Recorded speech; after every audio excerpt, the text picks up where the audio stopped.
Hello, everybody, and welcome to CONSERVATISH, episode 248. My name is Peter Edgar Feliciano. Make sure you subscribe, share, rate, and review wherever you are listening or watching. You can find me on Instagram at Peter_Feliciano. You can find me on Twitter at Rule62Peter. And you can support my podcast and my music at patreon.com/conservatish, or you can just Venmo me. I don't care. Peter-Feliciano. And our guest today is Joy. Yay! Hi. So happy to be chatting with you, Joy.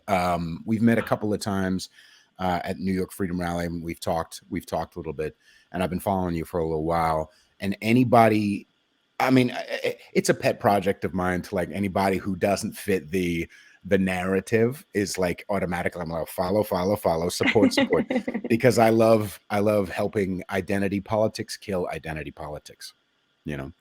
But anyway, maybe we'll get to that. But and I respect the work that you do, but also it's like the next layer. Like you and all the homies in the New York Freedom Rally are doing some next layer activism where it's not just okay, I'm holding up a sign. Anybody can hold up a sign. But y'all do some next level stuff, and I respect it, and I wanted to hear about it more, and so I'm really grateful to have you on. Well, thanks for having me. Yeah, where can people find you? Okay, so I'm definitely on Instagram. My screen name is Eyes of Beauty, double I. So it's IIYSOFBEAUTY. That was my main page until my main page got shadow banned, so I had to create a backup, which is the same. Eyes of Beauty O_O. I'm very active pretty much on Instagram. Also have a photography page that I'm trying to build and get back into that passion that I have. I don't know it off the top of my head because it's new for me, but I believe it's Joy Amanda Photography, but I'll definitely send it to you so you can add it. Yeah, absolutely. Okay, very cool. When did you start getting into the activism thing? Was it COVID? Was it before then? So activism, well, it was this time 2 years ago that I met up with Joe and Kevin, and we were, rallying against Nick Perry. But prior to that, I was involved with the Republican car caravans out in Long Island, and I was, rallying for Trump. Yay. And I must have put about 10,000 miles on my car, but for me, it was what I wanted to do. And so I got involved with, I guess, activism or, being an advocate and speaking up back in 2020, October of 2020. That was my first car rally. I did the run to Montauk, if you're familiar with it, with Long Island, and it was over 11,000 cars. It took people about 6 hours to get into Montauk State Park, but it hit the Guinness World Record, and everyone was supporting Trump at that time. But I did it all. The rallies, rally to Albany, we shut down the Tappan Zee Bridge. We went to Hillary's house twice. I did it all. And that's where it started. And I believe I saw Joe at one of those rallies about once or twice. And then she had reached out to me, the following year in 2020, January, and was like, we're going to be rallying in Brooklyn if you want to come. And that's where the magic started. And then Joe, I had seen her online and I'm like, yes, I want to be like that. Like, I want to get out here and start speaking up because, people need to know it's not just one side. Like, everyone sees something and they can look like you. So, I got out and got involved, and it's been history ever since. Yeah, that's awesome. No, I mean, I was telling Kevin, I had him on the show a couple months ago. I was just saying, like, all these people, like they were literally saying last year in 2021, I think it was Trudeau, was saying that if you're anti, mandate, that you are white supremacist. I'm like, I'm actually on the ground in New York going to these rallies. It's the blackest protests I've ever been at. I'm just saying. I'm just brown and black people as far as tiny little Jewish ladies. Like, it's the most diverse type group of people. And not only that, but I was happy to find at New York Freedom Rally there were vaccinated people, there were Democrats, there were people from just not mandate. That's all it was. We all came together for medical freedom, and it was a really great, really great thing to be a part of. So, okay, so you had that experience. Can I hear a little bit about your background? You're from New York. Yes, I'm from New York, born and raised in Queens. I've lived here all my life. I have a son who's turning 20 this year. It hit Wow. me the other day, and I was like, "Oh my God, you're going to be 20!" I come from a Puerto Rican Colombian family. My dad's Colombian, my mom's Puerto Rican. Um, I have both of them in my life. Both of them support what I do. Both of them have said the same thing, like no mandates, no shots for anyone. So, we've all stood strong on that. Even my grandmother, who is, how old is she now? She's going to be, I think, 93 Mm, this year. mm. She's like, no shots for me either. So, Mm. it's all of that stems in the family. And, it's probably genetic. My, need to speak up, because from my mother to my grandmother to my great grandmother, every single one of them have had their hands in some form of activism in Oh, their time. Puerto Ricans, we love to talk. We can't stop. I get it. Yeah, continue. Yeah. So, but yeah, lived here, went to public schools, from elementary into high school, did a little bit of college. College wasn't for me. Then I went straight into working. But I've always had the desire for photography from when I was young. Photography, science, animals. So, I have a pretty, diverse background as far as things that I've experienced. I raised my son here. He also went, to public schools, and, just New York. New York is my life. Like, almost everything I've ever experienced was here in New York, from my first kiss to my first child to my first job to, just everything. It's New York. So New York means the most to me, you know? Have you, so a lot of us, including a couple of mutual, acquaintances, friends Hmm. on the freedom tip, we got to come up with a better name, by the way. Because even conservative doesn't fit the narrative. Like, it doesn't, Republican, not really. Libertarian, no, not really. It's just, anyway, maybe we'll talk about a little bit about We that, can but touch on that. absolutely. But a lot of people in the movement. So I left, I was born in Long Island, but I moved out to the Bay Area when I was like 9. I spent most of my life Okay. growing up over there. And then I moved back to New York October of 2019, so I could Right. start doing music. And I got to New York, and then immediately, like 2 days after I signed my lease, the city got shut Right. down, lost my job, we were all going to die, blah blah blah blah blah. So I never really got to experience New York as it was.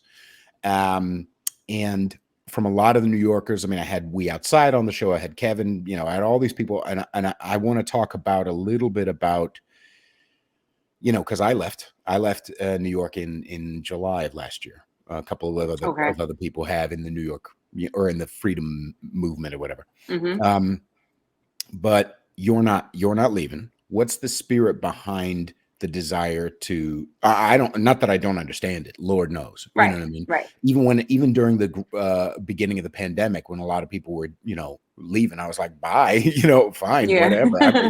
I'm good. Yeah. I'll help rebuild. Um, what is your feeling behind where New York is at, and if it is salvageable? So for me, staying and being here, it's, I feel it's been God, because I think that if I was not meant to be here, He would make it very difficult for me to be here. I do have family in other states. I could easily pick up and go.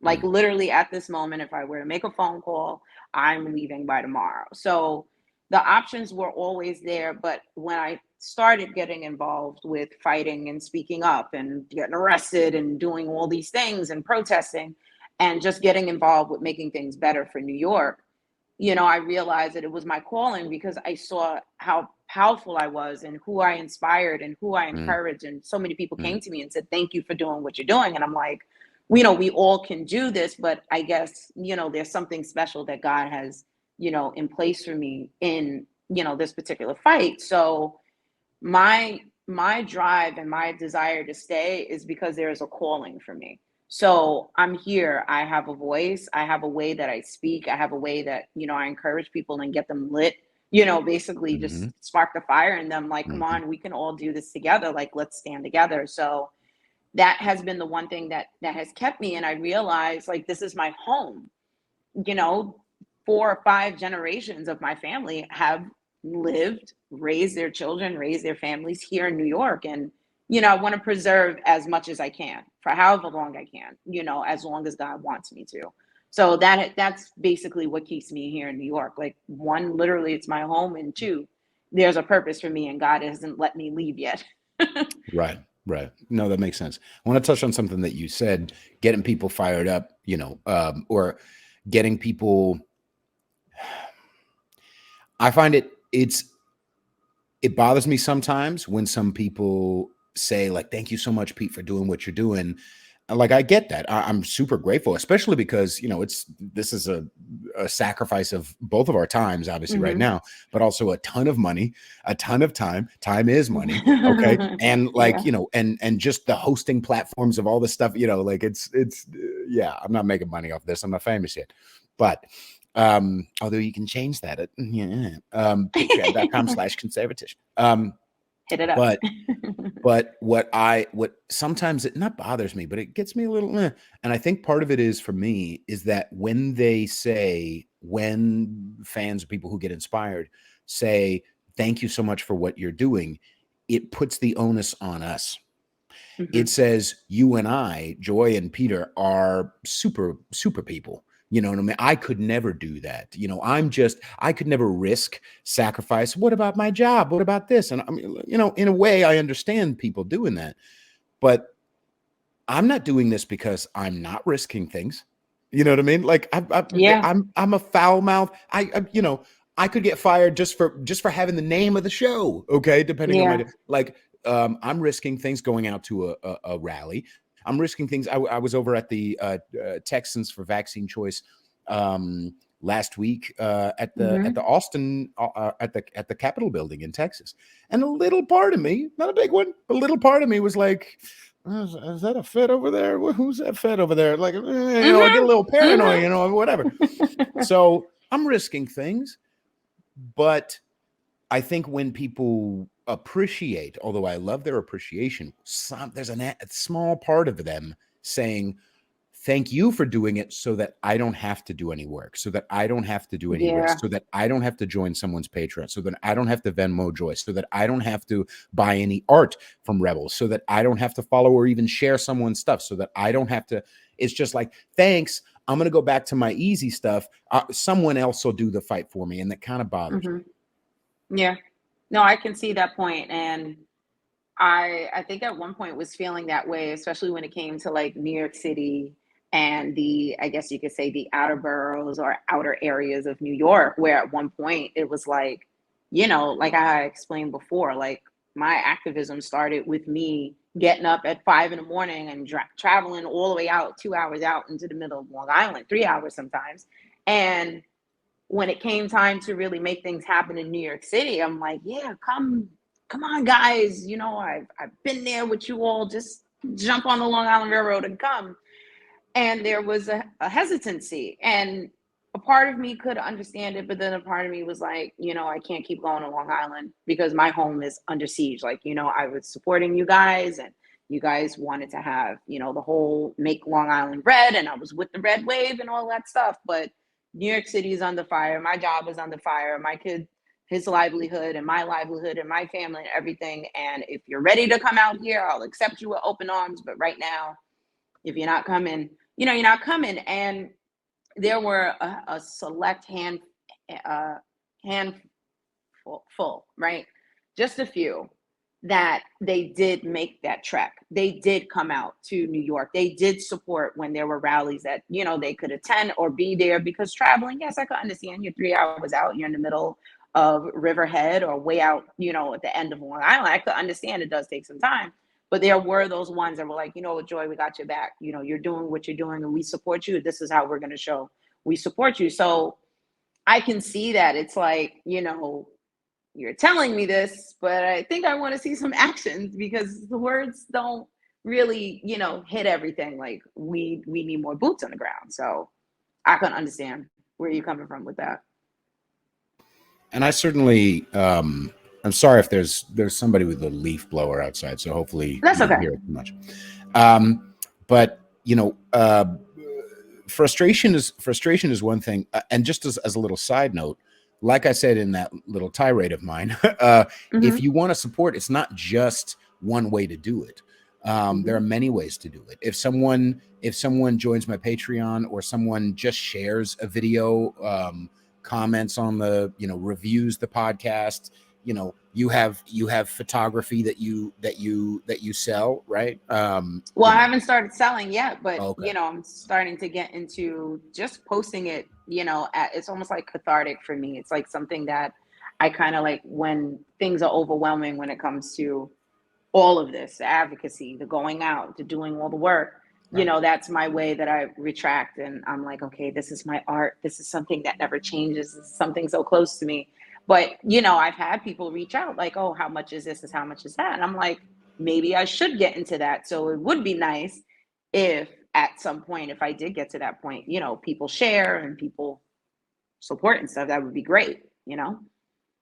But you also have your Venmo up there. It's simple stuff, Yeah, but even all just a day. little, yeah, just a little, like, okay, I can't join a rally, I can't share her stuff, because what if someone calls me a racist, which is insane. But anyway, so go, just Venmo it. That's on the. You can make it Right, payments private, kids. It's fine. Just support right. that little ways of, like, even whatever, the $5, a dollar, whatever. There's something about my spirit when I feel validated. You know what I mean? When I feel supported, when I feel like I'm not alone, when I feel like, okay, that's one small drop in the bucket. I don't have to worry about that, 2 coffees now, or I don't have to worry about, like, that someone's got me. You know what I mean? I Yeah. feel, and we all need that as humans. Hmm. Let's talk about that as far as the fellowship goes.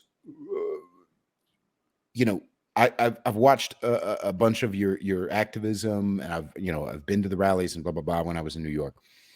But so you hooked up with Joe, and Joe's a great speaker as well, very character. I love her. Um, and one of the things that you guys have done, you talked a little bit about it a second ago, but was getting arrested. So please tell us a little bit about those experiences, if you can, if there's Oh, law, I can. Okay. No, no. All I right, do it. can. Yeah. So my my first experience was watching everyone else get arrested, and this was at Cheesecake, and it was a traumatizing situation to watch how we were standing in our rights.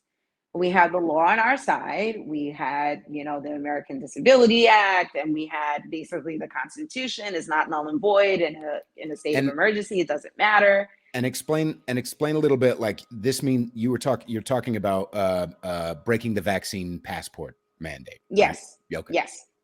So it was that, de Blasio had established that in order for you to enjoy social life or anything that New York had to give you or offer you, you had to have the shot. So we were basically contending that. We're like, no, that's not true. We're going to walk in, you're going to respect my rights, and you're going to treat us like human beings. You're going to treat us with decency. And so watching that go down, especially that day, if I had gone back inside, I would have went down with the Cheesecake Six, but I was still outside, like trying to barter with police officers, like, listen, you're wrong, and come on, don't you understand? But the law and everything, and that's when everyone's being taken out. So from then, it started to be a strategic situation where, we're going to go in, we're going to have what we need, and if it's going to come down to being arrested, then let them do what they have to do, because this is going to be used against them. They're going to look bad. And as much as we back the blue, and I'm telling you, I did all those Trump rallies, I had the flags, I had the stickers on my car. Yay. It went out the window once we saw the handcuffs on our wrists. And we were literally doing what they were supposed to do, which is uphold the Constitution, uphold their oath, and defend our freedom. So my particular situation was January last year, January 19th. And I had purchased a ticket to go to the American Museum of Natural History. I actually still have that email. And we went in. Hey, I had one of those little like gator scarves, and I put it over my face. And I'm like, oh, you have to show us your passport. And I'm like, thank you. And I kept walking in because I don't have to show you anything. Even if I got it, it's none of your business to know what it is that I do with my health or with myself or anything. And so we went in, and it was about 2:30. They corralled us in an area, and they said, "You're not going to go any further because you're not cooperating with us." And we said, "Well, you're going against the law and the Constitution states." And we did the whole thing, and they had us sit there for about 3 hours. Purposely, it was strategic. And they decided to close the museum while we were still there. They kept telling us we had opportunities to leave. We said, "Well, we're not leaving. We all got these tickets. We want to see the museum. Like, all this time you're doing this talking. Well, we could have gone in and we could have left by now." So they still refused. By that time, I had to use the restroom. And, as a woman, I was on my cycle. And I'm like, "I definitely need the restroom." And they're like, "No, you can't go." And I said, "Well, then sorry to hear that, I'm going." And so, the men who were there opened the way for me to go through. I pushed through. They still stopped me. And that became a whole traumatic experience, because it's like, in what country do they do this to people? It's not supposed to be the United States. But obviously, people don't have hearts or compassion, or they don't care. So after that whole thing went down, the museum officially closed, and they brought in about 15 police officers, and it was all set up. They knew what they were doing. And I said, "Well, I'm not leaving. My ancestors' artifacts are in here, and I have the right to see them, and you're barring me from doing it." And they said, "Well, you're going to go to bookings." And I said, "Well, do what you have to do."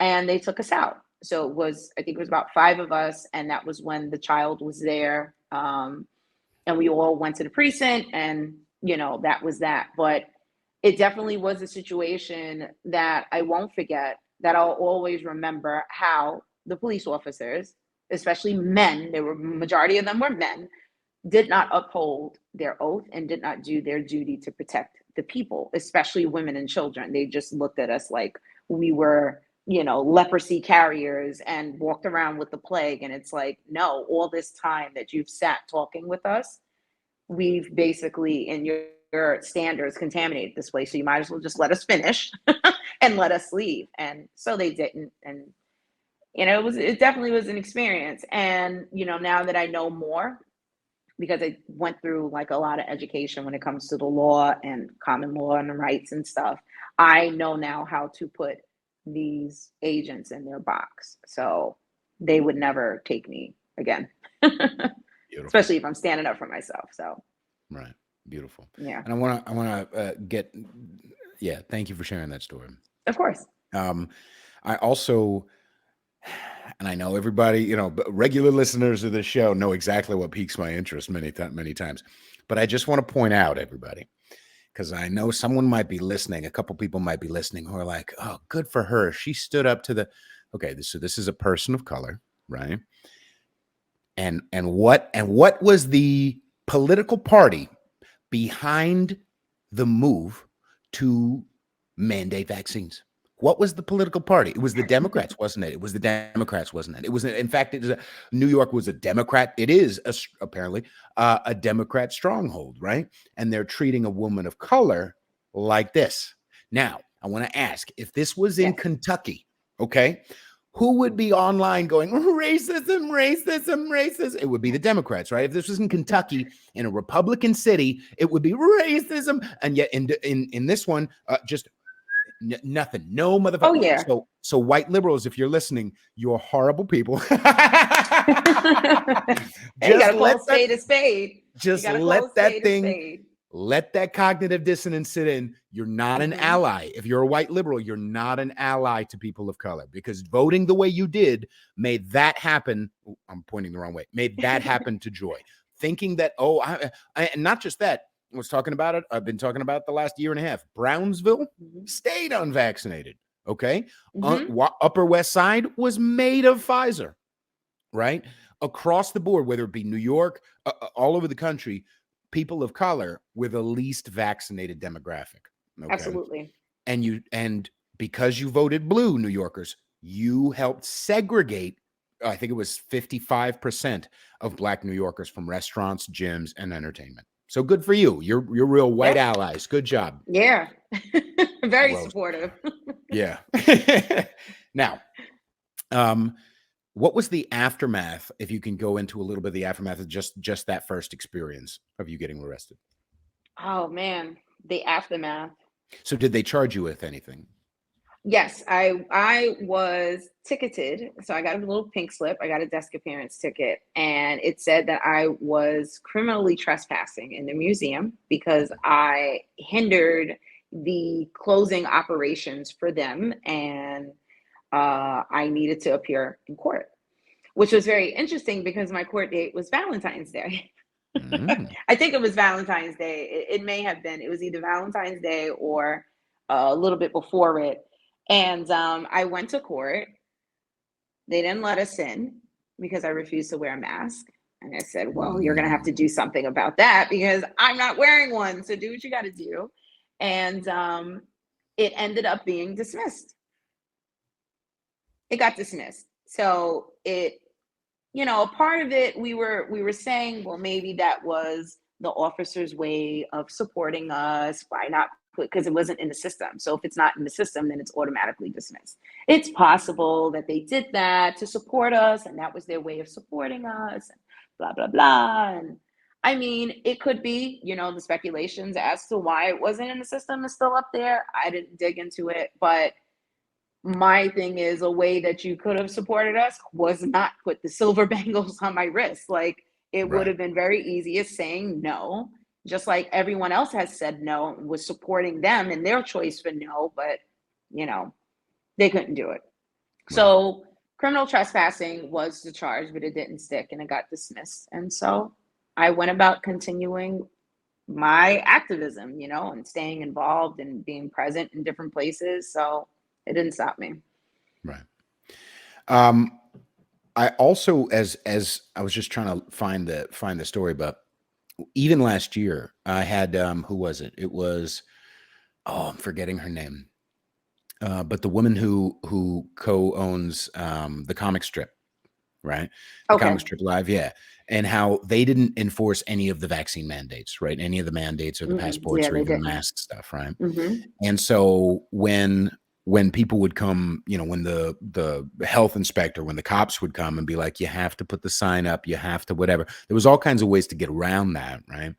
But even I have to say it, those charges got dismissed. Over and over, I've heard, I'm not saying there aren't exceptions, but over and over, I've heard of charges getting dismissed, right? Fines getting canceled in and out, I think in California, who refused to pay the fine. And then it went to court and it turns out it was dismissed. Over and over, I'm seeing that. And that tells me that if you just say no, and they give you, oh, we're going to warn you, and then you just say no, and then, here's this pink slip, and then you still hold your ground, it turns out they actually had no legal right to do what they did. Yep. Otherwise, you would have been paying money. You would have been in the holding cell for longer than a couple of, you know what I'm saying? So Yeah. I'm not saying there aren't exceptions, but let that be a lesson to you who are like, oh, I wanted to fight, but I couldn't. What could I do? They gave me a pink slip. You should know your rights. You should be a little bit more circumspect about what's actually going on underneath and if it's actually a law, Right. Absolutely. 100%. Yeah. Have you heard of experiences within, because I've seen a bunch of y'all did I don't know if, were you at the movie theater or were other people? No, I wasn't. So a lot of the other sit-ins that ended up happening, I don't know what was going on with me, but I didn't go to all of them. But when it would happen, I would find out about it and I would show up to support outside the precinct, like, let my people go kind of thing. And so I remember the movie theater situations. I remember Olive Garden, Bubblegum Shrimp. I remember just about every single one of them. I think it was maybe about 15 or 20 of them. And, they kept going and they kept pushing. And then eventually everything changed as far as with Adams taking away the passport situation. Oh yeah, we're going to get rid of it. We don't need it. Everyone has got the shot. So we don't need to hold people back. And New York City needs to make money again. And so some garbage that he said. Right. But yeah, I remember all of them pretty much. Right. I had Michael Anthony on a couple weeks ago, and he was talking about that same thing where he was in a Whole Foods and got followed around by a security guard for not wearing a I mask, and he remember said, Whole Foods. yeah, and he was like, no, I'm going to stay here. This is my right. I'm not going to wear a mask. And even though it's white ass Whole Foods, they let him walk. Eventually he won. You know what I mean? Like, because he didn't bend, he won. I'm not saying that's definitely the case, because I've seen some Whole Foods videos of some of y'all, with a security guard. Now, let's talk about, we can go a lot of different directions. And I love doing organic conversations like this. It's great. You said something about the security guards, the cops who were not upholding the Constitution. I want to piece apart why that is. I want to get into the psyche a little bit of people who do that. Because you said that, yeah, it might have been their way of supporting, and obviously it could have been just because they actually had no legal leg to stand on. But I also think there's an element of not actual racism, not although maybe, and not, oh, it's the cops and they're just, a system of white supremacy. Like, I think what it really mostly simply boils down to in an individual exchange is, I don't want to let this person be right. Right. I want to win. Right. We see it all over in debates and here and there, whatever. I just don't want to lose. In an hour or two, when I'm by myself, I might go, oh, maybe I should have.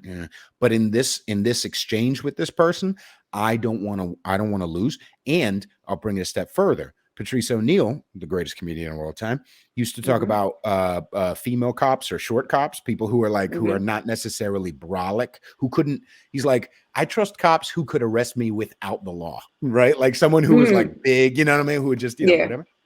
Whereas somebody who's maybe a Napoleon complex, right? Couldn't arrest me without the law, but is doing it because they get to exercise power, right? The psyche behind it is a desire to inflict power, the desire to feel more powerful by being powerful over others, right? Right. What do you think are some of the layers of psyche behind those guys doing that? I don't personally believe it's just a blindness, or I'm maybe a little bit of I'm just doing my job, but what do you think? Sure, man. So there are definitely a lot of layers to that. Some things that I was thinking of, and this was prior to arrests and prior to getting involved, was back in 2020 with the whole BLM thing and how that exploded on the scene. Just people being upset about certain things, not realizing that there have been several layers of, will for power or thirst for power, and this craving to, be over someone. You want to blame a group or blame an agency, but we're talking about years and years and years and decades of programming. So now you fast forward it to what has happened to us, and with the mandates and with the sit-ins and with the arrests, and how the police show up and they don't support us, but they're just filling in with what's going on. I've learned that officers are not even, and I don't know how to put it where it's easily digestible, but basically the whole NYPD agency isn't even really supposed to exist, because they don't do the will of the people anymore. They are not upholding the reason why they take the job, which is to protect and serve. They only uphold the will of the politicians. And so instead of being called police officers, they are called policy enforcers, because politicians enforce and create and legislate policies, not technically laws. So when it comes to the psychology behind it, if it's not instructed, or if it's not trained, or made as a stature, like, okay, this is who you're going to be, this is what your job entails, this is what you're going to do, and the Constitution and the oath that is taken is not at the forefront of that, most of these people that take these jobs, these individuals that want to supposedly protect and serve or help the people and be public servants and civil servants, they take it just to do the job. They don't take it for what the oath stands for, which the oath is to the Constitution and to the people. And so we have these situations where someone like me who's standing up for her rights and wants to partake in everything that society has to offer. You know, not only am I a free woman, but I pay taxes. So Mm. I want to, you know, be a part of society, and, you know, they step on your rights. So there is, I guess, a deep psychology behind it, but it's more so who is training, you know, these individuals when they get into these positions, and are they making their oath first and foremost? Because if the oath isn't first and foremost, you're going to continue to have situations where your rights are going to be violated, period. And that's from police, that's from, you know, any situation, politicians, public servants, the mayor, the governor, everyone is going to violate your rights because they're not taking their first order of business serious to uphold and protect the Constitution. Right. Yeah. Here's a way, another way to say that's a great idea. Another way to say it is like, okay, we've all had the experience of being phone fucked by the DMV, right? We've all had the experience of getting the Oh God. runaround bureaucratic nonsense. Okay, and then we're going to transfer you, and then the new person they transfer you, they're like, I don't know what you're talking about. You have to go talk to the right.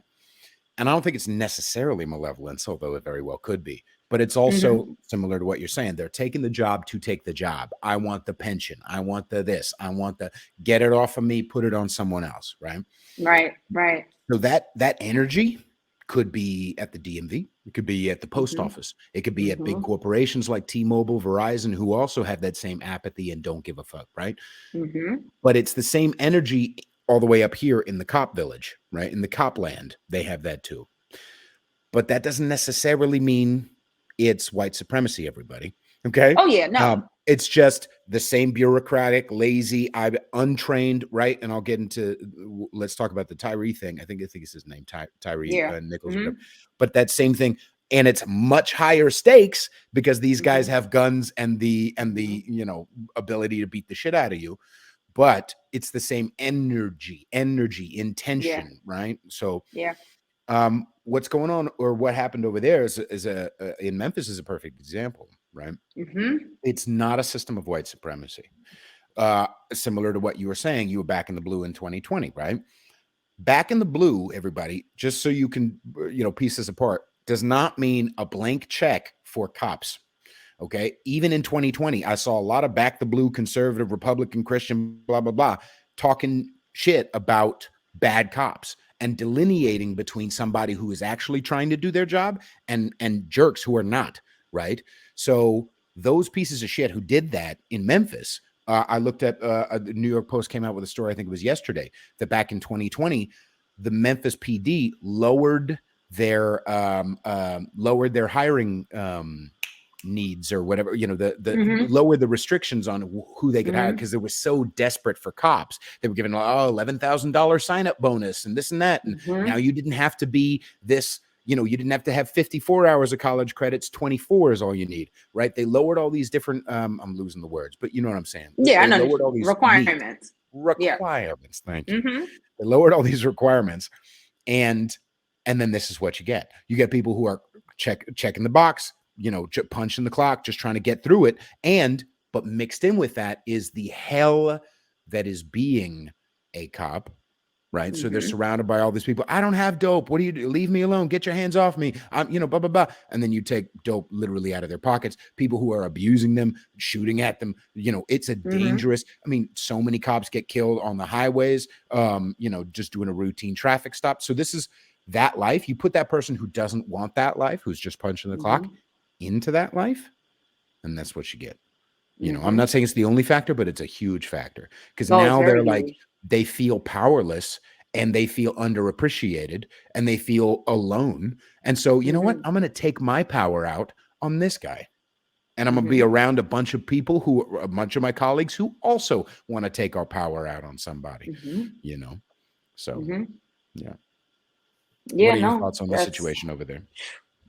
When I first found out about the situation, it was a couple days ago before it actually made the news. I have a friend that lives in Memphis, and he called me, and he was thoroughly upset, very emotional, very saddened by it because he couldn't understand why not so much why it happened or somewhat understanding, because obviously in certain places these things happen and they inflated.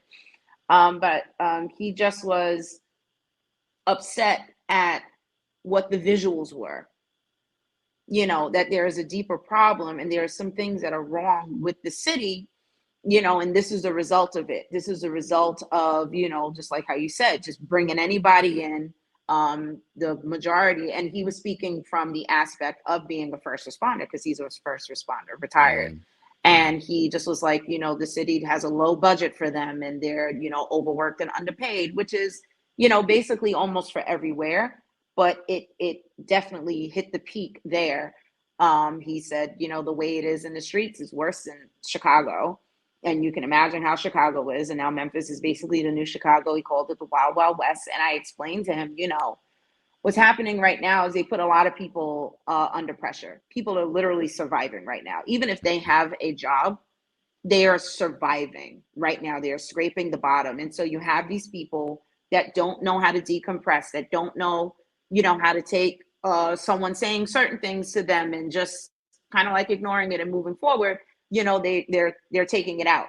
And then they have a badge, or they have, credentials that they feel, is going to protect them from that. And, he was telling me, the video's going to drop. It's going to be big news by the next day, because it had happened earlier, January. It was like the beginning of the month that it happened. And then the guy ended up dying, and they took the people off the force. They charged them, they moved everything pretty quick and swiftly. But it just was, for him, he felt the optics of it. They make it seem, that Black people don't know how to be officers. And, they have a new Black police chief and a Black mayor, and they have all these things. This is like basically a pro-Black city. And now you have a situation like this happen. So it bothered him a lot. And then when I looked more into the situation and I watched that video, I looked at it as there has to be more to it. Not that, what the media is putting out. Even though they're Black, they're still, being charged. They're still being, motivated by racism. They're still white supremacists, even though they're Black. Like that, all of that is just noise at this point. It's just white noise. Yeah. Quite literally white noise, by the way. Quite literally white noise. Rich, white, literally. George Soros, Klaus Schwab, Bill Gates, white, rich, white noise is what nobody making wants you to knee hear, jerk CNN's take on it when you're not even in the streets or in these communities to even create any kind of change. So you don't even really get a pass to say anything. And but they supported segregating 60% of Black Americans. Exactly. Hello, firing them from jobs. They've lost their media credentials to be any kind of they're truth not tellers or objective. You know what I mean? But the way the video looks and the way it was happening, it seemed more personal. And that's kind of been a thing that's been circulating on social media, that either they knew each other. I don't know. It's all speculation. So, no one take what I'm saying as like, that's what she said. You can look at it and, especially in these communities and Black community, urban communities, those kinds of situations you could see it was very personal. To me, I felt it was very personal. It bothered me a lot. Like, it really put a heavy stone in my stomach, because I'm like, when are we going to do better? When are we going to do better? Like, Black people are always the poster child for all these equitable needs and inclusion and all this stuff, but no one's really coming and helping these communities. No one's really coming and seeing what are the needs and how we can change, mental health, financial health, education. Like, how do you tap into your own culture? How do you stand together as a community? Like, no one's coming in to do that. And you have these situations that keep happening, that keep driving people to be emotional. And it's just trauma. It's constant trauma. And they put it all over the news, and they put the video out. So now it's circulating everywhere. People are going to see it. They're going to keep watching it. They're going to share it. And no one's ever going to get to the root of what really is the problem. What is wrong with the police force? What is wrong with the way the city is doing things? Are they upholding their oath? Is that a huge part of their training? Like, what are they doing? Like, they could make the requirements for police officers to just be a high school diploma if you really want to do it. It's the training, because every job you take has to come with some kind of training. So what is the training? Are they saying, well, if you're with your blue brothers, you can kind of just do whatever you want to do? Just get the captain to, sign off on it, and kind of like, are they following the requirements, the standards and procedures? And the first standard of a public servant, whether it's a police officer, firefighter, a politician, public servant, is an oath to the Constitution. If you're not upholding that oath, do expect chaos. There's going to be chaos because people are just going to do whatever they want, unfortunately. Yeah. Right. Shout out, by the way, to, I think it was, I might get the number wrong, but the governor of Indiana, Chicago, Illinois. See, I'm getting that wrong too. I think it was Illinois. The governor of Illinois put forth a ban on I think it was AR-15s, and then 75 out of the 72 county sheriffs out of 82 counties said, no, we're not going to do that because it's against the Constitution. And and the governor's still like, well, then you're not going to get fired. Da, da, da. Watch what happens, everybody. Watch what happens, okay? Because there might be a couple of Gollum, I'll be the new sheriff. I have to take a trip to Illinois. Guns. Yeah. but no, that's what I'm saying. They're upholding their shit because they're like, what are you talking about? No, So shout out to the sheriffs over in Illinois. Mm-hmm. Also, to your point regarding, I don't want to hold you all day. I have some other stuff I want to talk about, but also like, in regards to that, it also not just the training, but it's also hopefully like the spirit of it. How do you help motherfucker spirit? Because both of those people, whether it's, and I'm not saying this necessarily specifically because I don't know that whatever, but whether it's somebody resisting, right? You guys were a perfect example. Did you like resist and swing at the cop? No, you were like, this is unconstitutional. Fuck you. Here's my rights. Blah, blah, blah. For sure. Put the handcuffs on. You seethed and then you followed through. You stood up for yourself and all of a sudden the charges disappeared. So over and over, I'm not saying that's always the case, but you held your ground and you held your spirit, right? The person who is resisting, who actually almost all the time, by the way, actually did do the crime, is a sick spiritually. Okay. So how do we fix that? We, just like you're talking about, resources when it comes to therapy, resources when it comes to God, cultural changes and shifting towards masculinity and protection of rights and all this stuff, right? There's a lot to do there. But the other side, the cops are also spiritually sick, right?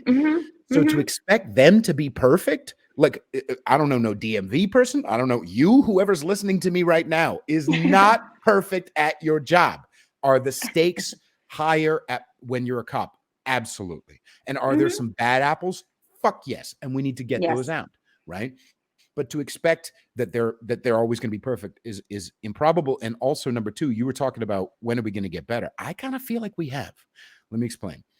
Okay. There's 35 million civilian police interactions a year, right? In 2019, because I remember talking about this in 2020 ad nauseum. Part of it wasn't back the blue necessarily. I'm not rah police. In fact, I'm getting really anti-state. I love it. It's a lot of fun. But welcome to the party. Hell yeah, man. But I am rah truth, right? Yes. And so that's why I'm like, it's not racism. Stop trying to capitalize on this, black activists or Democrat politicians, whatever. But I am rah truth. And when it comes to the idea of 35 million police interactions a year in 2019, only 10 unarmed black people died by cop. 10 in the 365 days. Okay, unarmed, which means they, there's a much higher probability that they actually didn't, deserve to die. Let's just say that. None of them deserve necessarily, but if you're swinging a bat or shooting someone else, the cops are going to kill you. That's what we pay them for. Now, when it comes to those 10, one was an accidental discharge and the cop was black. Okay. And 4 were the person was unarmed, but unarmed doesn't mean unarmed all the time. In fact, one of them that was categorized unarmed was driving his car at a cop. Okay. So, right. Yeah. So that, let's drop that down. So now that's 5, right? Out of 335 million police interactions, civilian interactions. Out of those 5, 2 were charged, 2 or 3 were charged and 2 weren't. I mean, the cops, Mm. right? So I'm just saying, like, are things getting better? Yeah, like they really are, especially with the advent of videoing cops, right? Especially with the and unfortunately with the you know um, higher accountability rates for these. Yes, absolutely. Bad apples need to go. We need to cinch up and also take care of the spirit of both of the people in in that interaction. But let's Right. not lose sight of the fact that we've come a long, long, long way. Yeah. Okay. Especially around, I mean, there's people alive right now. If you're listening right now, oh, this time is the end of the world. I don't know. Literally 70 years ago, whatever, there are people alive right now who had to hide under a desk and in their home because the Germans were overhead bombing their city. There's people alive right now. Yeah. Okay. Nobody's flying over and bombing your city right now, Yeah. unless you're listening to this and in somewhere that America wants money. But Yeah. so let's a little bit of perspective. That's all. I just want to throw that in. Yeah. Yeah. Sorry, I'm going off on so many rants. No, I love it. So let's talk about this last thing before we start wrap it up. Are you able to talk about that certain potential thing about Eric Adams? If Not not, it's totally much okay. on it. Okay. Not much on it. Okay. We're still waiting. All right. Well, then let's Yeah. talk about it in general terms. Okay. In general terms, there are other things that Mhm. people can do to be an activist that don't necessarily involve going out with signs and getting arrested at, Cheesecake Factory. Can you please Right. talk about some of the options that you and the New York Freedom Rally guys are putting forth? So the other options are getting involved locally, being aware of what's happening locally, putting pressure on your, local Congress and state assembly, your local council members. So, if you're in New York City, you have 5 boroughs, you have council members, and they deal with county issues. So whenever you have a county issue, you need to go to those council members and let them know that based on the Constitution, this is not what you're supposed to do. Now, to become more informed and become more educated, there is an assembly called New York DEJURE.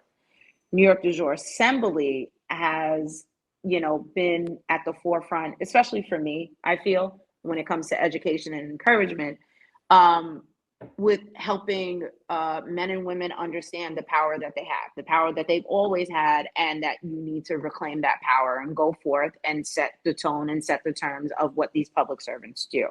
So one of the main things that they encourage and that they educate on, and you could go to their website, New York DEJURE, nydejure.info, is acceptance of oath.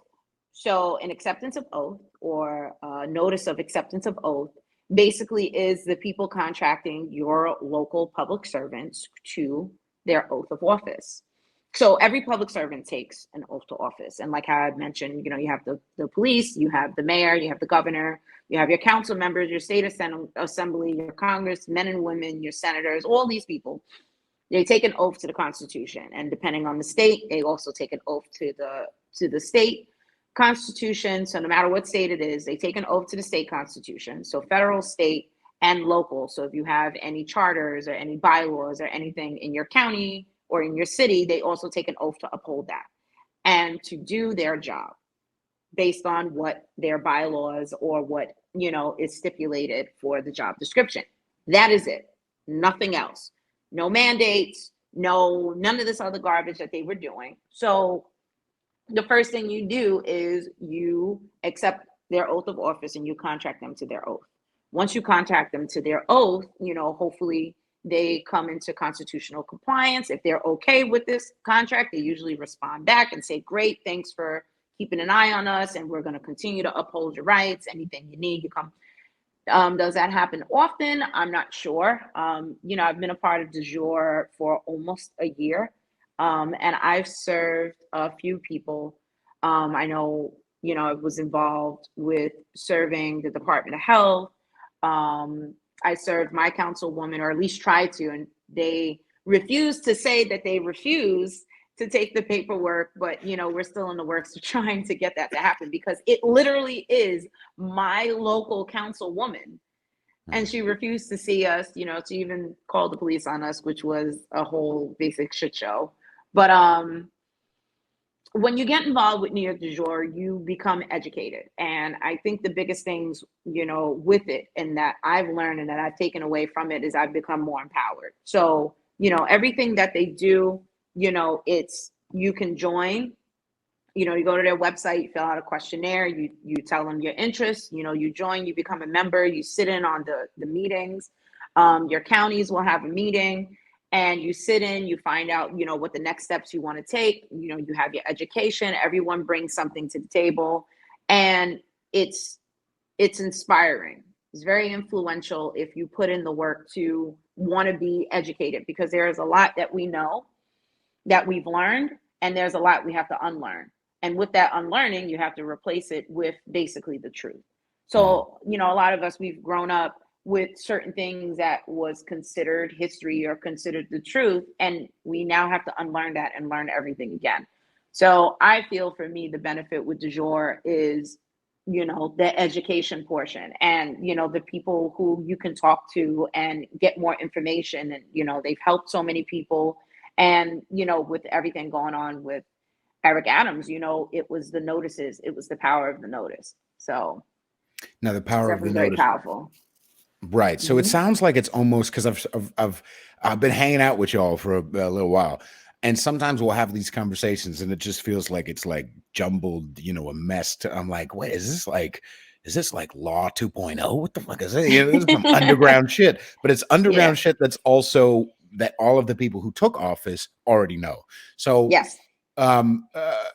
If you could simplify just the real, like, what's one of the wins that you have had specifically, the one that you can talk about, that you have had specifically, that has, and what were the consequences thereof in your everyday life? Let's see. Oh man. I'm trying to think. There was a situation back in July of last year, and there was a woman, her name is Dana, and you may know her on Instagram, Italian Beauty. And she had a situation where she couldn't see her mom in the hospital. And so, you know, we rallied the troops, and, you know, everybody called. We went down to the hospital, and, you know, we were going to do our thing, protest and do the whole thing. But then I had reached out and said, you know what, we're going to try and do it the lawful way. So there's a legal way and there's a lawful way. I said, we're going to do it the lawful way. And I, you know, made sure to get some information and some education prior to. And I went to Dana and I said, you know what, we're going to handle this this way. I'm going to go in, I'm going to speak to you, because lawfully I have the right to do it if I choose to. If you're a lawyer, you do not have to prove that you're a lawyer, and I'm lawful representation, so I don't have to show any proof of anything.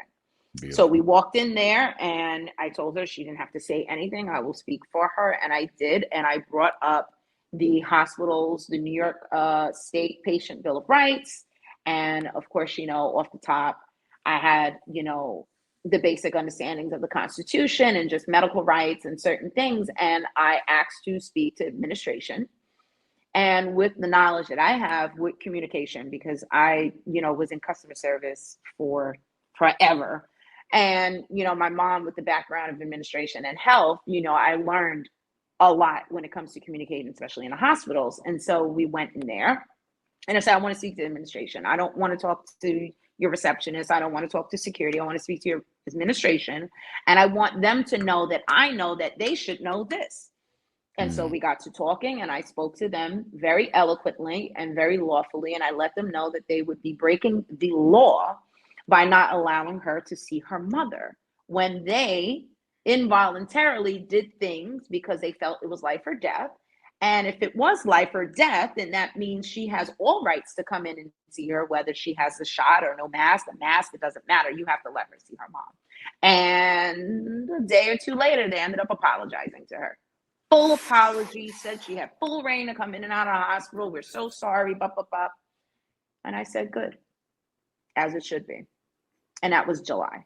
That for me was, you know, a blessing that God gave me that ability to do that, to have that, that power to step into a place and say, this is right and this is wrong and you're going to do right.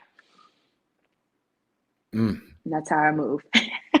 Hell yeah. That's not the fucking, see, this is, I've been wasting my time dating all these fucking white girls. I got to get more Puerto Rican spice up in this, only problem is y'all sometimes have like knives on you. So I have to like, protect myself. See, I don't be using knives like that. Sometimes I'll have a little thing in the side, but I like a taser and a baton, so I'm a little different. There you go. I'm built different. All right, really, really, really, if you're okay to go just a few more minutes. Yeah, sure, absolutely. Okay. Rock and roll, because there was other stuff. Because that's beautiful, and again, it's NYDEJURE. So the website is NYDEJURE.info, NYDEJURE.info. So you can check them out. Everything is on there. They have Instagram. They post the updates of what's going on as far as, with the recent things, the updates with the mayor. Everything is on their website. You can sign up. You can send a questionnaire. You have questions. Someone gets back to you. You can message them on IG. They're very personable. They get back to you as soon as they can, because we're doing so much work. But, it's definitely something to look out for. The assembly is very powerful, and it's powerful because of the people that are in it, so. Beautiful. Okay, so last topic, because there was something that happened a few I guess it was weeks ago or maybe a month ago, where someone got pepper sprayed at one of the rallies. Yeah. Are you able to talk about that? Oh yeah, we can talk about it. Sweet. All right, sweet. So can you give us a little bit of the, because I have the picture here, and it's I already had been following her, and the fact that already the mass situation, she's a deaf woman, and already the mass situation just anyway. Can you please? You'll be better at explaining it. So from my perspective, what happened that day was there was a protest happening in Queens against the Drag Time Story Hour, and I heard about it. I was so set that I'm not gonna go. I can't rally. I can't protest. It's exhausting because for me spiritually, a lot of stuff has been draining me, and I'm like, if I go to this, I know I'm gonna be drained. These people out here are crazy. If Antifa's going to be there, I'm going to feel the demonic presence and it's going to drain me more. And I'm going to start yelling and cursing, which I ended up doing, yelling and cursing. And there's plenty of footage of that. And I'm proud of myself. I don't regret anything. Yeah. I just don't. Only thing I regret is not, just kind of like, doing a little you should have bought that taser. Girl. Doing a little dancing. But, it was, for the most part, well, it was biased for sure. Antifa had free reign to move about the streets and do whatever it is that they wanted. The police were saying, separate, you're on your side and they're on their side. And we stayed to our side and Antifa was coming on our side. So we were kind of like cornered around, and I was there, and there was this one woman who thought that she was just so badass and said to me how she was my slave owner and white privilege worked for her. And I'm like, well, you don't know me because I'm from the hood. You're not built like me. And it got pretty interesting. I'm very colorful. Wait. Okay. Yes. Hang on. Let's break this down, because this is my wheelhouse, baby. I love this shit, because all these white liberals be like, I'm an ally. Just please, let's break that down in just a teensy bit. So someone who was protesting, or who was in support of drag, counter protesting us. A white lady who was in support of the Drag Queen Story Hour said that you were her slave. Okay. Now I'll give you the dialogue. I was there and I showed up kind of like by myself. I didn't come with like a group. I came in late. And so I saw how the police had everyone separated. And I'm walking down the middle of the street like, oh, hello. Hi. Hey, how's it going? And just like walking through like I'm a spectator. And I don't know if you know her, Crackhead Barney. You ever seen her? She's a black girl. She always does like these crazy like skits in the street. She's kind of I've seen her. Herself out and does like nuts, real. Dude. She's wild, but what? I've had times where I've conversated with her, and she's pretty decent. I mean, she does it for attention, but she doesn't bother me much. So she knows who I am. I know who she is, and I saw her, so I'm like, oh, let me go say hi. She's like, hey, bitch, what's up? And I'm like, hey, bitch, how you doing? You know, just honestly, just friendly conversation. Like, yeah, we could be on different ends of this, but at the end of the day, we can have a conversation with each other. Like, you're gonna have what you feel, I'm gonna have what I feel, and you know, if we meet in the middle, we do. But I'm not gonna disrespect you if you don't disrespect me. And her and I have that. So I'm talking with her, and this woman masked up to here, so she's like covered here, her head covered here, so all I see is this, all dark clothes, dark everything, and she's like this big. What you doing over here? What you doing over here, bitch? And I'm like, and so I look at Crackhead and I said, so you're gonna get your friend, because I don't know who she is and she's coming at me hot, and we can do this. Like, I'm on this side of the barricade. I'm not behind the barricade. I have free range to move around. So if you want to do this, we could do this. And I said, you know, I need to find, who is she talking to? She's like, oh, I'm talking to you, bitch. And I'm like, oh, but do you know me like that? Oh, well, I saw you walk up in here with A, B, and C. And I'm like, oh, so I can't have friends now? What? I'm talking to my friend. Crackhead is my friend. Which that sentence sounds so weird. But, you know, I'm going to call her Barney. Barney's my friend. Like, you know, what's the problem here? And so she vouched for me. Barney vouched for me. Like, yeah, I'm just talking to her. This is my friend. Well, I seen her come in here with so-and-so. So what's up with you? Why you over here? And I'm like, yo, we can do this. Like, you're not built for this. So we can actually get this happening. And so she's like, so what's up? I'm like, you're still on the other end of the barricade. And she's like, well, I don't know why you're over here talking to us. And I said, well, what are you, my slave master? What, I can't have friends now? And she's like, yes, I am. I'm like, okay, so you my slave master. And she's like, yeah. So what you gonna do about it? And I'm like, oh, so then how does that white privilege work for you then? And she's like, it works well for me. It works really good for me. And I'm like, wow. You know, I did the whole thing. Like, I like how the Wayans brothers used to do in their show, and they would just be like, oh, yeah, right. I was walking around like, wow, she's really hot fire. Right. So I walked back to the side that was protesting against the drag. They had a microphone and speaker. I'm like, yo, let me see that mic real quick. And I went straight South Jamaica Queen. I was like, I don't know who this thing she is, but I'm from the hood. It all came out of me. Beautiful. And I was like, Joy, you wasn't supposed to do that. You were supposed to be here low key. Why are you bringing attention to yourself? But she triggered me, and I'm triggered right now. So the conversation, you know, happened, and I said what I said, and I meant it. You know, it is what it is. And, you know, our side, or that side, because I'm not going to say it was our, like, I'm against Drag Story Hour, and I'm not against anyone protesting. I just don't protest as much as I used to. So the protest that was happening, like, that side obviously had the infamous Proud Boys. Now, I don't have a problem with them. I've never had a problem with them. And so I was standing with them, and from across the way, they're yelling like, oh, you black, why are you with them? And I'm like, you're a racist. And I kept, like, that was what kept them quiet when they were talking to me. I just kept calling them a racist. Like, if you say anything to me right now about what I'm doing, where I'm moving, and where I'm going, you're racist. And I kept saying it over and over and over, and they were just like, exactly. Like, that's my favorite. Again, use their white guilt made them crazy, right? That's what made them Antifa, is white guilt and privilege, you know, fighting with each other. And so I use their white guilt in order to kill their white guilt. Just get out my face. You know what I mean? I say it in jest all the time. Like, if you don't listen to my music, you're a racist, because I'm half Puerto Rican. So, right? Same thing goes. Just pop, pop, pop, pop. You can't. And that's all I did. Right. If they open the door, identity politics wise, I'm going to close the door with identity politics. Fuck around and find out, you know? And that's what I said. I said, you're a racist. You're still talking to me. Why are you talking to me? And then I would call for the police. Oh, they're being a racist to me. And of course, you know, the police now have all these new policies where if there's a hate crime, they have to answer to it. I'm like, there's a hate crime happening over here. Come and save me. Oh, save me.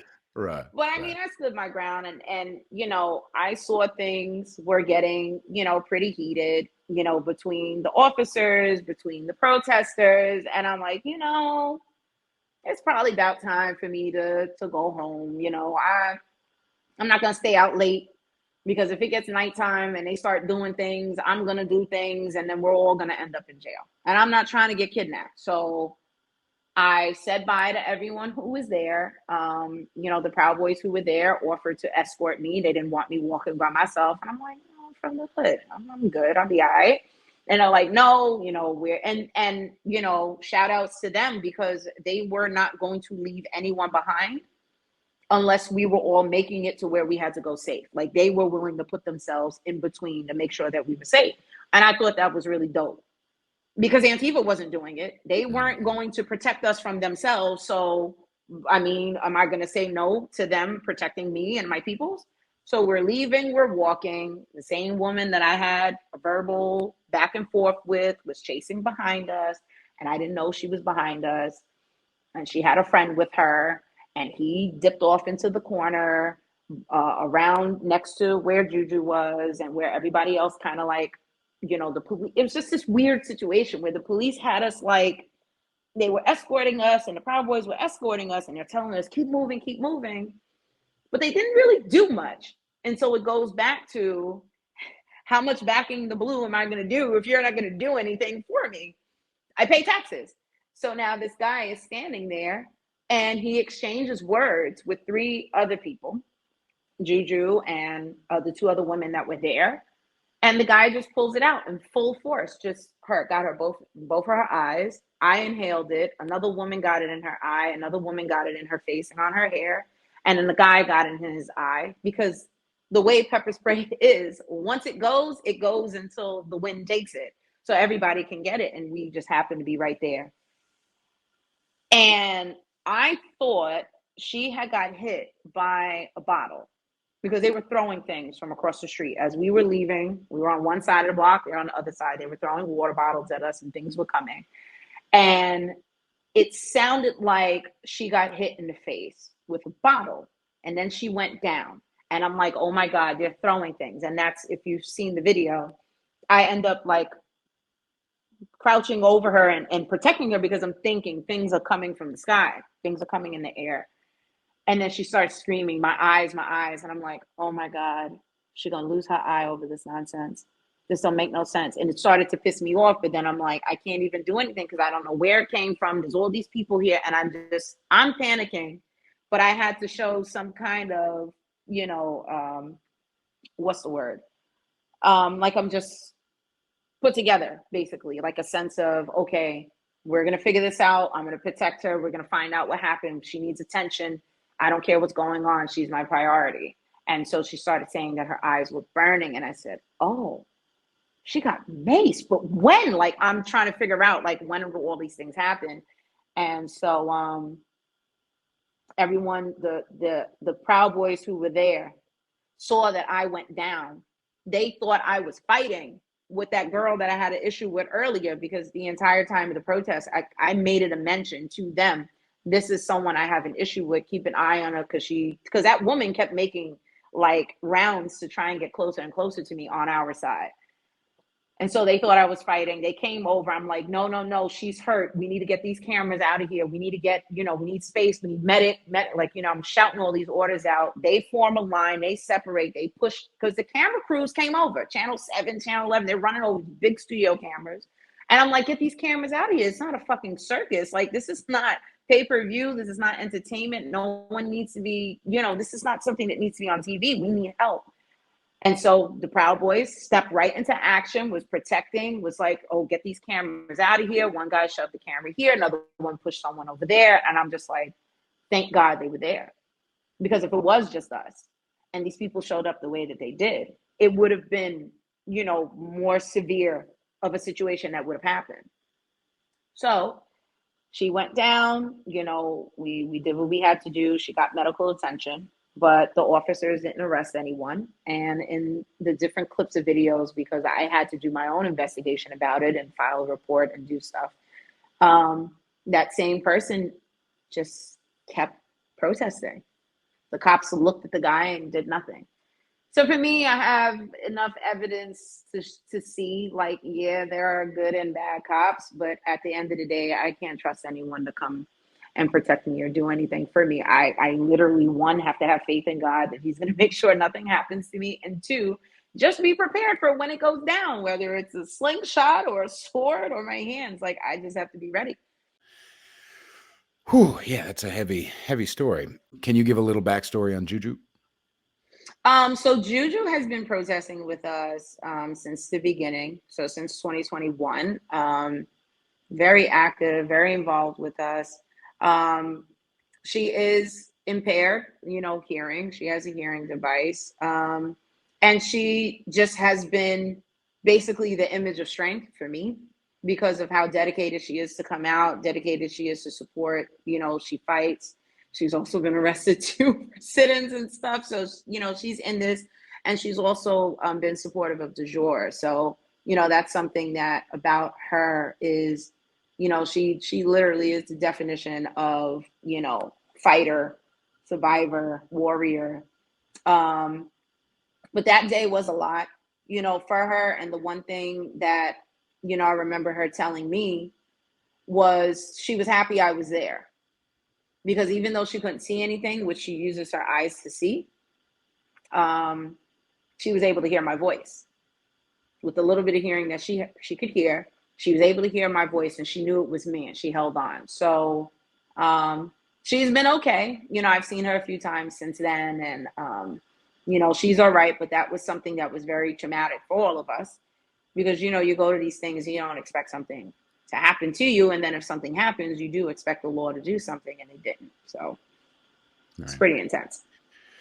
Yeah, and I remember Kevin posting pictures. I think you post pictures too. The guy, Juju, is a woman of color, and the guy who pepper sprayed her is a white guy. Possibly, yeah, probably. I mean, his skin is white. we're just gonna call it what it is. And the woman who was getting ready to square up with you, also a white woman, and you're a person, and you're a woman of color. So I'm just saying again, and I've had nice people little say that to me. Yeah. Like, look at it that way. That's what it is. They want to talk that they support and all of this, but they were ready to attack to women of color. Like, yeah. I've thought about it this way. Liberals want to end racism, and they don't care how many black people they need to harm in order to do it. Yes. Oh, man. Yeah, definitely true. Definitely true. Yeah. Definitely. I don't care if we have to kill 90% of black people. We will end racism. Anyway. So backwards. Yeah. But happily, let's just lastly say, I really think not just, obviously I respect what you have been doing and all your work, and sacrifice, but also I really think we're gonna win, guys. Like, I really think like it's too late. Like, God's in charge. Like, it's not a big deal. Like, don't trip. We're all good. It's all good. I really believe that, not only do I see so many people sending me little messages like, man, I can't believe I voted for Biden. You know what I mean? Like, or little stuff like that, we're like little, we had that guy a week ago say that author, like, all right, unvaccinated people, you were right. You totally were right. I'm sorry. Right. So seeing like the cultural wise, a lot of these people, not only have a lot of people realize that they were wrong, but they're on the cut, just quietly like, oh, fuck, now I'm scared for my health. Yeah. So love is spreading, God is spreading, and the rational ones will win. The people will win. Absolutely. It feels good. I mean, it took some time. It's the game. This was a game of patience. Like, who will last? It's about endurance. It's a marathon, so it's not a sprint. It's not one of those quick 100-meter races like we're talking about. This is the long haul, and that takes patience and perseverance. But also, it's the people who you have around you and your faith. So, fantastic. You rock. Wonderful. Yeah, this was awesome. Thank you. I'm the best. I'm the best. You're the greatest. I know. I'm humble as fuck too. I'm super humble. Oh my God. People, everybody go to IIYS Beauty.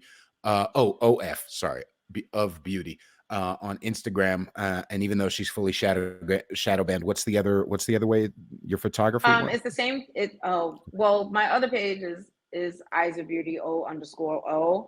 And in that page, you will see the handle for my photography page. I pretty much promote it. I I'm noticed I'm that gonna pull it up right Instagram now. took, I can pull it up. I can pull it yeah, up. pull Let it me just up. pull it up. I got it. Instagram Go has ahead. actually taken a lot of my like little tools on Instagram away. You know how if you do a video and you go to tag someone and it offers you invite a collaborator? Yeah. I don't know if you've ever seen it. I can't do that anymore. Mm-hmm. They're taking that away from me. And I'm like, oh, I Well, can't. the reason why they took it away from you Oh. is because they're white allies. Yeah, they don't Let me. care about this black life here, I know. Here it is. care Here we go. about me. Okay. All right. Here it is. So, yep. Oh So wow, look that's. it. You did pull it up. That's I know. me. IIYSOF Beauty O_O is the other Yeah. account, and then right here you can't see it, but it's. Oh wait, no, that's your Venmo. Where's Yeah. your photography Well one? if you Here, we'll go go to the other down, one. oh, I know I posted a reel where I connected my photography page to this page. I might have to go down just a little more. It might be that right there with the swans. If you go back Oh, up. the swans. Where's the swans? Why does Right someone there, the keep calling me? swans. Oh, this one. Okay. Yes. And it Ah, should be a Joy Amanda. collaborator. Joy Amanda Photography. That's me. There she is. Joy So I don't Amanda have much Photography. on there yet. I just kind of started again and but that's my photography. Thank Oh, and you. I'm gonna follow Juju now too. Um, Yeah. yeah, that's awesome. Thank you so much for doing all you're doing. Let me make the damn screen regular. Okay. Yeah, this has been an awesome conversation. I really appreciate you sharing, what you've been up to and all the stuff. And whenever there might be some sort of update to certain things that may involve certain mayors of certain cities, you just go ahead and let me know because I will I'll let air you it know. all out. We'll have a I'll round let you table. know. I'll let PR know, and we'll get some things happening with some things about some things. About some things. And then we'll go celebrate down in Boricua. Mira, we'll have some Mm, plantains. We'll get some yes. Oh, mofongo. God, I miss Mira. Puerto Rico so much. I've never Oh, been, but I keep wanting to go. no, just No. go. Just take a flight and go. Okay. Stay in Old San Juan. I mean, if it's the same. I mean, I haven't been back since 2019, so. Mm. But I stayed in Old San Juan. I got a hotel off Groupon. It was like $60 a night, and I stayed for 4 days. And it was wonderful because I got to be in the middle of it. Like it wasn't like, oh, the Hilton. Oh, so fancy. No, I want to be with the people. And it was cool. It was definitely cool. So Old Plus, San Juan, I recommend. plus I have family over there I've never met, so I should go over there and just be like, Ooh, yeah. yeah, do I it. even have a follower over there who keeps sending me, every once in like he sent me some video or something like, man, looking around, none of us are wearing masks. Fuck all that, Yeah, yeah. Yeah, They but protest, man. The Puerto Ricans have been putting in some work. You should follow along with them. I could send you some stuff. yeah, They please. recently protested the government or a private owner or business or some kind of contracting wanted to build a mansion on a public beach, and they were getting arrested over it. They were protesting. They were blocking the contractors and the construction from happening. And then they found out in the law they structured out the mapping of that area, and the land that they wanted to build on was public land, and they couldn't build on it. Nice. So that's the law. Follow the Ain't, law. ain't that some shit? You have to sue the government in order to make sure they follow their own law. Ain't that Yeah, amazing? Ain't yeah, that yeah. wonderful? Yeah. So everybody go follow Joy.